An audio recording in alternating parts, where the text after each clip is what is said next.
हमारे भारतीय ऋषि मुनियों और वैज्ञानिकों ने कुछ ऐसे आविष्कार किए और सिद्धांत गढ़े हैं जिनके बल पर ही आज के आधुनिक विज्ञान और दुनिया का चेहरा बदला गया है। जरा सोचिए, शून्य नहीं होता तो क्या हम गणित की कल्पना कर सकते थे?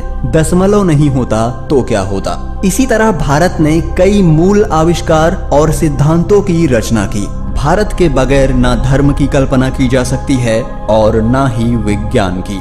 हेलो दोस्तों, मैं हूं आपका दोस्त सूरज और स्वागत है आप सभी का मिस्टीरियस हिंदी में।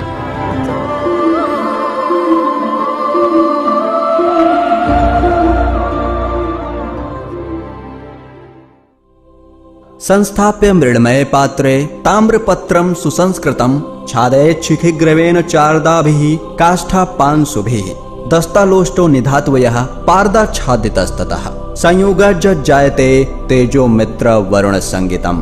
ये है अगस्त्य संहिता। मतलब एक मिट्टी का पात्र लें, उसमें ताम्र पट्टिका यानी कॉपर सीट डालें और सीखी ग्रीवा यानी कॉपर सल्फेट डालें। फिर बीच में गीली काष्ठ पांसु यानी वेट सॉ डस्ट लगाएं। ऊपर पारा यानी मरकरी और दस्तलोष्ट यानी जिंक डालें। फिर तारों को मिलाएं तो उससे मित्रा वरुण शक्ति यानी इलेक्ट्रिसिटी का उदय होगा। महर्षि अगस्त्य एक वैदिक ऋषि थे। महर्षि अगस्त्य राजा दशरथ के राजगुरु थे।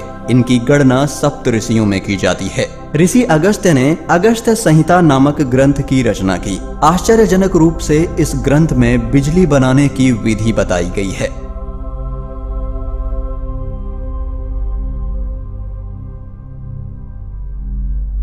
अस्त्र शस्त्र का आविष्कार। धनुष, बाण, भाला या तलवार की बात नहीं कर रहे हैं। इसका आविष्कार तो भारत में हुआ ही है, लेकिन हम आग्नेय अस्त्रों की बात कर रहे हैं। आग्नेयास्त्र, वरुणास्त्र, पशुपतास्त्र, सर्पास्त्र, ब्रह्मास्त्र आदि अनेक ऐसे अस्त्र हैं जिनका आधुनिक रूप बंदूक, मशीन गन, तोप, मिसाइल, विषैली गैस तथा परमाणु अस्त्र हैं। वेदों और पुराणों में निम्न अस्त्रों का वर्णन मिलता है। इंद्रास्त्र, वरुण अस्त्र, नाग अस्त्र, वायु अस्त्र, सूर्य अस्त्र, वज्र अस्त्र, मोहिनी अस्त्र, पर्वतास्त्र, ब्रह्मास्त्र, नारायणास्त्र, वैष्णवास्त्र, पशुपतास्त्र आदि। महाभारत के युद्ध में कई प्रलयकारी अस्त्रों का प्रयोग हुआ है। उसमें से एक था ब्रह्मास्त्र। आधुनिक काल में परमाणु बम के जनक जे रॉबर्ट ओपनहाइमर ने गीता और महाभारत का गहन अध्ययन किया। उन्होंने महाभारत में बताए गए ब्रह्मास्त्र की संहारक क्षमता पर शोध किया और अपने मिशन को नाम दिया ट्रिनिटी यानी त्रिदेव। रॉबर्ट के नेतृत्व में 1939 से 1945 के बीच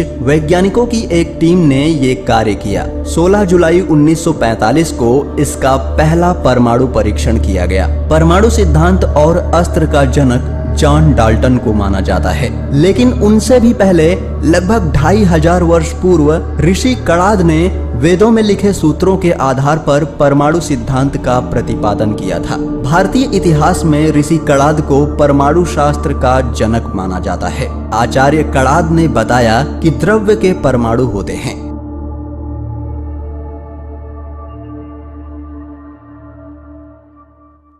आयुर्वेद का आविष्कार। दुनिया को दवाओं की पहली समझ भारतीयों ने ही दी। 300 से 200 ईसा पूर्व कुषाण राज्य के राजवैद्य चरक ने अपने ग्रंथ चरक संहिता में एक से एक प्राकृतिक दवाओं का जिक्र किया है। इसके अलावा उन्होंने सोना, चांदी वगैरह को पिघलाकर उसके भस्म का प्रयोग भी चरक ने ही बताया। उस दौर में मौजूद ऐसी कोई बीमारी नहीं थी जिसका तोड़ चरक के पास नहीं था। उन्हें अपने इसी योगदान के लिए भारतीय चिकित्सा और दवाओं का पिता कहा जाता है। शून्य और दशमलव का आविष्कार।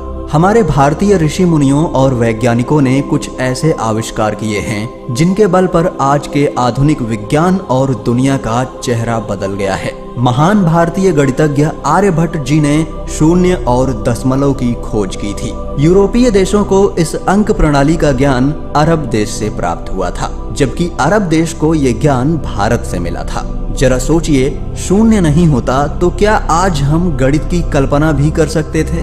डेसिमल यानी दशमलव नहीं होता तो क्या होता? भारत का शून्य अरब में शिफर यानी खाली नाम से जाना गया। लैटिन, इटालियन, फ्रेंच से होते हुए ये अंग्रेजी में जीरो कहलाया।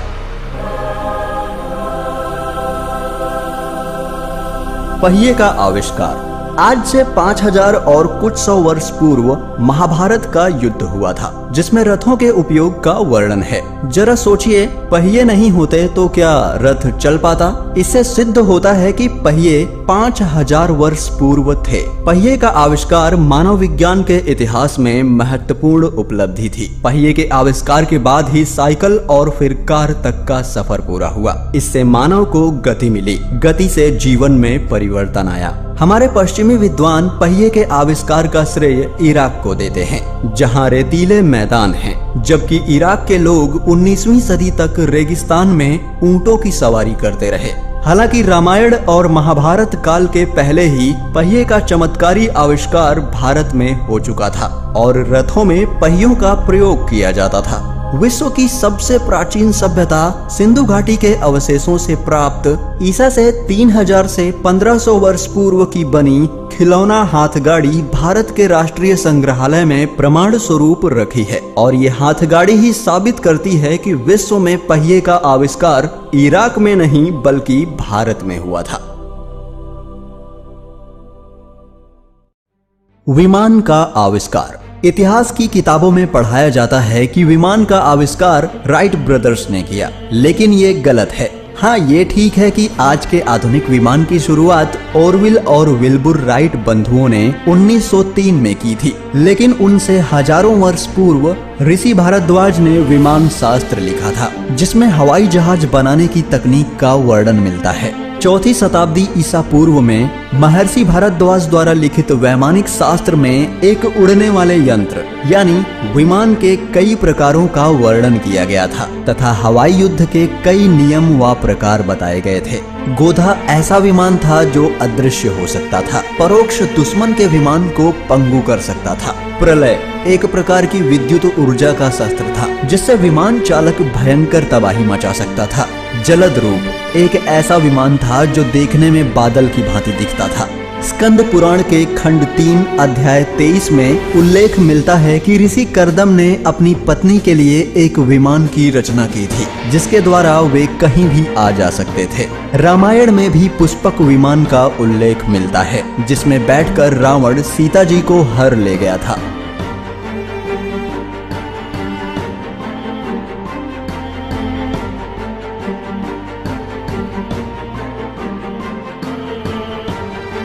दोस्तों, भारत के इन सभी आविष्कारों में आपको कौन सा सबसे ज्यादा महत्वपूर्ण लगा, हमें कमेंट करके जरूर बताएं। और वीडियो अच्छा लगा हो तो प्लीज एक लाइक जरूर करें। और यदि आप चैनल पर नए हैं तो चैनल को सब्सक्राइब कर लें, बेल आइकन को प्रेस कर दें। हम फिर मिलेंगे एक नए वीडियो के साथ। तब तक के लिए जय हिंद, वंदे मातरम।